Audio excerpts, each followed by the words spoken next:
Hello everyone. और आज की इस वीडियो में हम बात करेंगे टाइप्स ऑफ एक्चुअल आर्ग्यूमेंट्स के बारे में। And you know very well what is actual argument.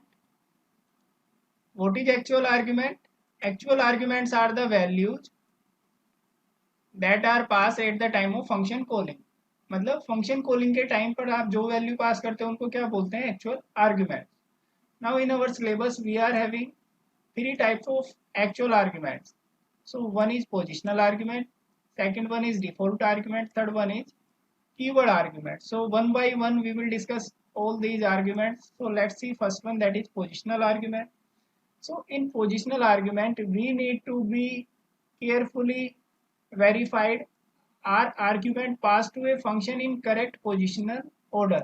मतलब जब हम फंक्शन कॉल करते हैं तो हमें ये इंश्योर कर लेना चाहिए कि जो भी हम आर्ग्यूमेंट पास कर रहे हैं वो क्या हम करेक्ट पोजिशनल ऑर्डर में पास कर रहे हैं। और इसके साथ साथ हमें ये भी देखना होता है कि जितने नंबर ऑफ आर्ग्यूमेंट हम फंक्शन कॉलिंग के टाइम पर पास कर रहे हैं उतने ही नंबर ऑफ आर्ग्यूमेंट जब फंक्शन डिफाइन होता है डेफ कीवर्ड के थ्रू, जब उसका हेडर डिफाइन होता है उतने ही नंबर ऑफ आर्ग्यूमेंट उसके अंदर होने चाहिए जितने फंक्शन कॉलिंग में थे।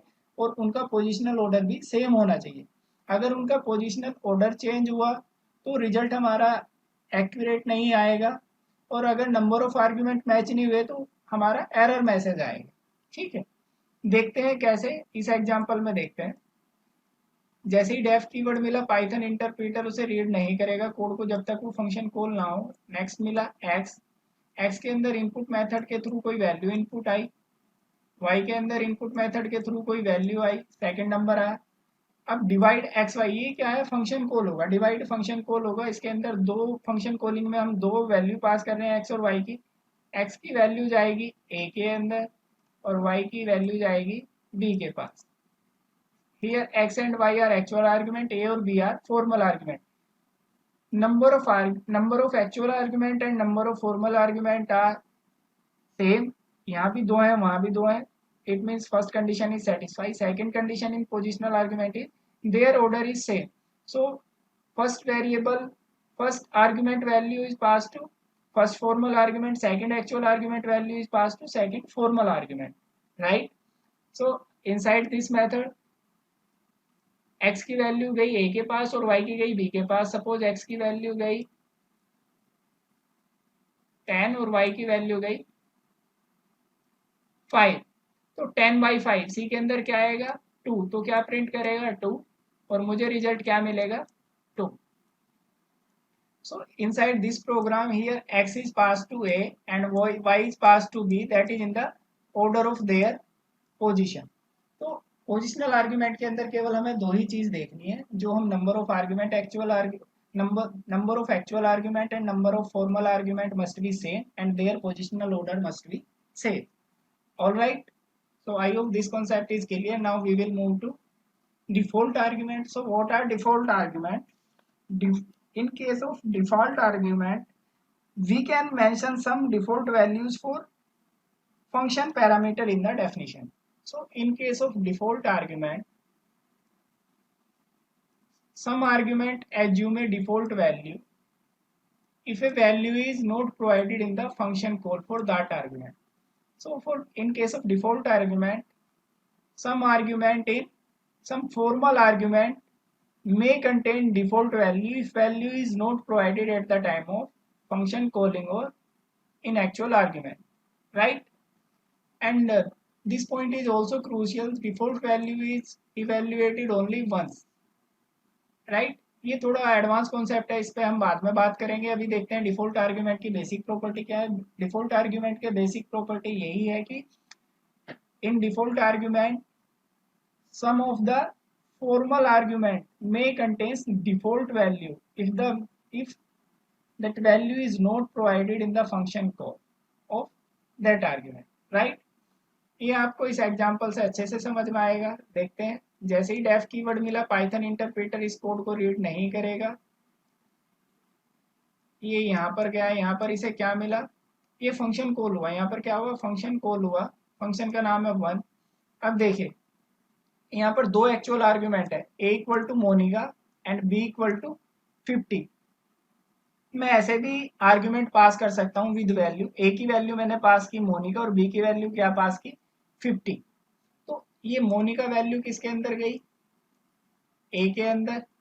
और देखिए मैंने यहाँ पर बी की वैल्यू डिफॉल्ट ले ली, अगर मैं यहाँ पर बी की वैल्यू पास नहीं करता तो यहाँ पर बी की वैल्यू क्या होगी 90। This is called default value. In this code argument B has given a default value that is 90। यहाँ पर हमने बी आर्ग्यूमेंट को डिफॉल्ट वैल्यू दी है जो कि क्या है 90। अब एक्चुअल आर्ग्यूमेंट बी की वैल्यू मैं क्या पास कर रहा हूँ 50।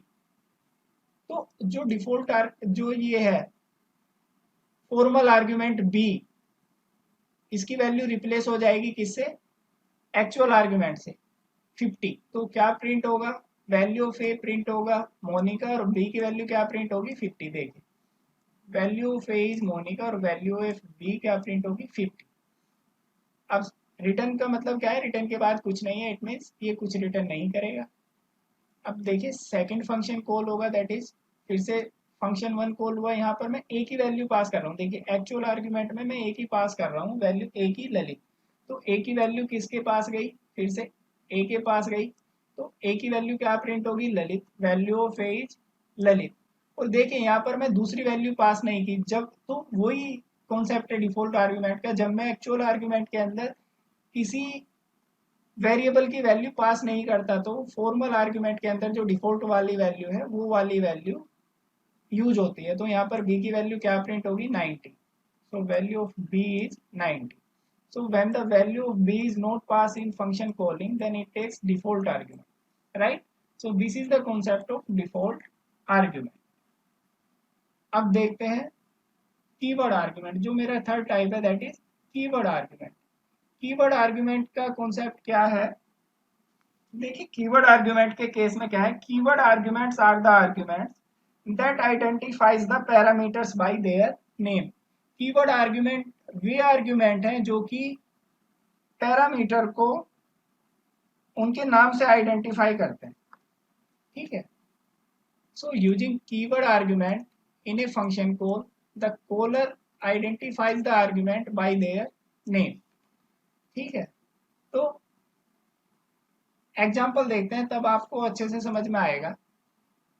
इसमें ये भी देख लीजिए, the Python interpreter use the keywords provided to match the value with parameters, means which value belongs to which parameters. जैसे ही डेफ की कीवर्ड मिला पाइथन इंटरप्रेटर को, इसे रीड नहीं करेगा वो, डायरेक्ट फंक्शन कॉल, यहाँ पे फंक्शन कॉल मिली से फंक्शन वन। अब देखिए मैं क्या कर रहा हूँ, दो वेरिएबल पास कर रहा हूँ, एक ईयर और एक डेट। ईयर की वैल्यू है 1975 और डेट पास कर रहा हूँ मैं 20, ठीक है। तो in this case caller identifies the keyword argument by the parameter name. यहाँ पर कॉलर कैसे आइडेंटिफाई कर रहा है वेरिएबल को, जो 1975 वैल्यू वो किसकी है, that is the value of year, और जो 20 वैल्यू है वो किसकी है, that is the value of date. So calling of the argument order does not matter. यहाँ पे इनकी वैल्यू, ईयर यहाँ पर आ सकता है, ईयर यहाँ पर आ सकता है और डेट, इनकी पोजीशन चेंज हो सकती है, उससे फर्क नहीं पड़ेगा क्योंकि इनकी वैल्यू कैसे आइडेंटिफाई होंगी, कीवर्ड के थ्रू आइडेंटिफाई होंगी, पैरामीटर नेम के थ्रू आइडेंटिफाई होंगी।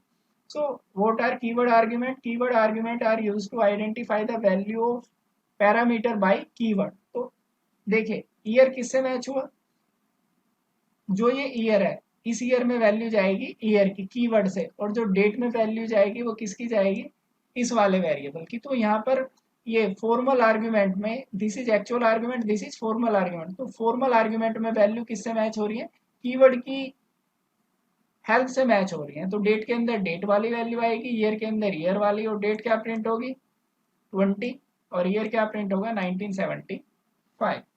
So this is the concept of keyword argument. I hope this all the concept of positional argument, default argument and keyword argument is clear to you, right? So thank you for watching this video.